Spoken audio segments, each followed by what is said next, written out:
everyone. Welcome back to the podcast. I'm Ria, and today we're talking about something that silently affects almost all of us: overthinking. You know, when one small thought turns into 100 questions in your mind, when a simple situation becomes a complicated story. And to make this conversation real and honest, I'm joined by Ethan. Hey, I'm really glad to be here. And yeah, I think I'm the perfect example of an overthinker. I think a lot of people listening right now will relate to you because overthinking isn't just thinking too much. It slowly affects your peace, your confidence, your relationships, even your decisions. So today we're going deep. Why we overthink, how it's quietly destroying our life, and how we can actually stop it. And if you're someone who lies awake at night replaying conversations or worrying about things that haven't even happened, this episode is for you. Part 1. What does overthinking really feel like? Ethan, let's start simple. What does overthinking feel like for you? Honestly, it feels like my brain never shuts off. Even when I'm tired, even when everything is okay, my mind keeps going.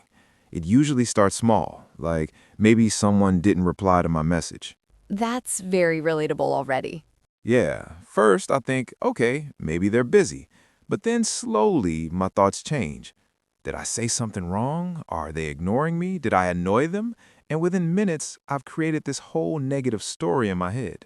And the scary part is, it feels real. Exactly. Even though there's no proof, it feels real. And I start reacting emotionally to something that might not even exist. Part 2. Why do we overthink? So why do we do this? Why does the mind go into overdrive like that? I think it comes from fear. Fear of rejection, fear of being judged, fear of making mistakes.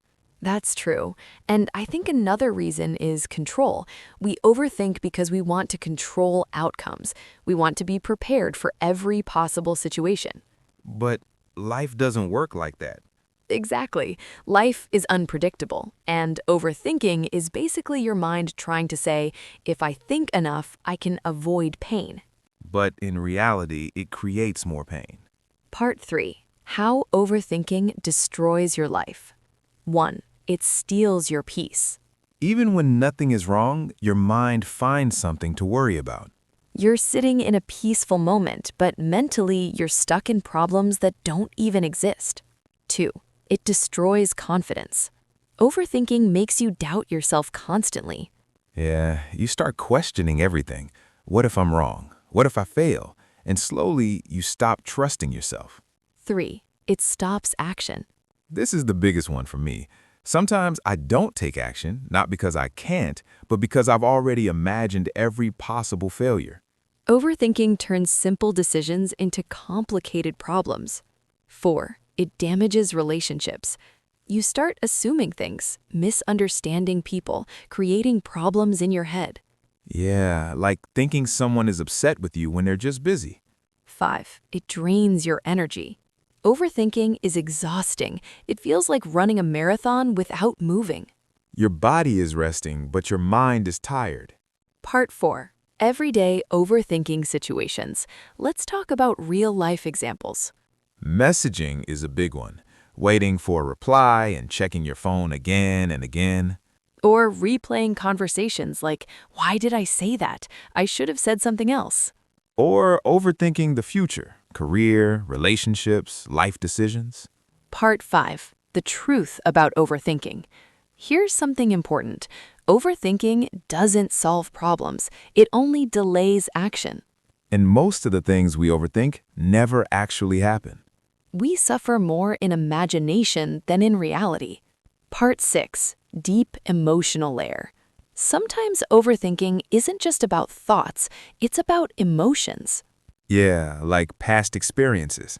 Exactly. When you've been hurt before, your mind tries to protect you, but instead of protecting you, it traps you in fear. It's like your brain is always expecting something to go wrong. Part 7. How to stop overthinking. 1. Awareness. First step, notice it. Just saying, I'm overthinking right now, helps a lot. 2. Take action.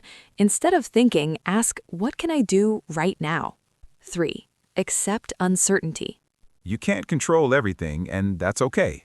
4. Limit thinking time. Give yourself a few minutes to think, then move on. 5. Distract your mind. Go outside, listen to music, talk to someone. 6. Write it down. Writing helps clear your thoughts. 7. Be present. Focus on now. Then, I feel like overthinking gets worse at night. During the day, we're busy, but at night, everything becomes louder. Yeah, nights are the hardest. It's like when everything goes quiet outside, your mind gets louder inside. Exactly. You start remembering things from the past. Mistakes, conversations, regrets. And even small things feel big at night. You start questioning your life, your decisions, even your future. Why do you think that happens? Maybe because there are no distractions. During the day, we're running, but at night, we're alone with our thoughts. That's deep. And I think at night, emotions are stronger than logic. Let's talk about regrets. I feel like overthinking is often connected to the past. Yeah, I replay moments again and again, thinking, I should have done better. I shouldn't have said that. But the truth is, you can't change the past Still, the mind keeps trying. because it wants closure. But instead of closure, it creates guilt. And then there's the future. What if I fail? What if things don't work out? Yeah, sometimes I create problems that don't even exist yet. We try to predict everything, but we forget that life doesn't follow our plans. And the more we try to control the future, the more anxious we feel. Let's talk about something modern, social media. Oh, that's a big trigger. You see someone happy, successful, living their best life. And suddenly, you start comparing. Exactly. Why am I not there yet? Am I behind in life? And then overthinking starts again. Here's something important. Overthinking gives you an illusion of control. Yeah, it feels like if I think enough, I can control what happens. But in reality, you're just stuck in your mind. And life keeps moving while you're thinking. So, how do we break this loop? For me, the biggest change came when I stopped trying to answer every thought. That's powerful. Because not every thought deserves attention. Yes, some thoughts are just noise. Let's give something practical. When you catch yourself overthinking, do this. 1. Say stop in your mind. 2. Take a deep breath. 3. Shift your focus to something real. Like your surroundings, your breath, or a simple task. One of the hardest things is letting go. Yeah, we hold on to thoughts, people, situations. But holding on doesn't always mean strength. Sometimes it means you're afraid to move forward. Letting go feels scary, but it's also freeing. I think the root of overthinking is lack of trust. Trust in ourselves? Yes, if you trust yourself, you don't need to overthink every decision. That makes sense. Because then you know even if things go wrong, you'll handle it. Ethan, if someone is listening right now, stuck in their thoughts, what would you say to them? I'd say your mind is trying to protect you, but it's okay to not listen to it all the time. Not every thought is true. Not every fear is real. That's beautiful. And also, you're not behind in life. You're not failing. You're just thinking too much. Sometimes the solution is not to think more, but to think less. If you take one thing from this episode, let it be this. You don't need to control everything to be okay. And you don't need to have all the answers right now. Just take one step, one decision, one moment at a time. And trust that you'll figure things out. Thank you so much for being here with us. Take care of your mind. It's your home.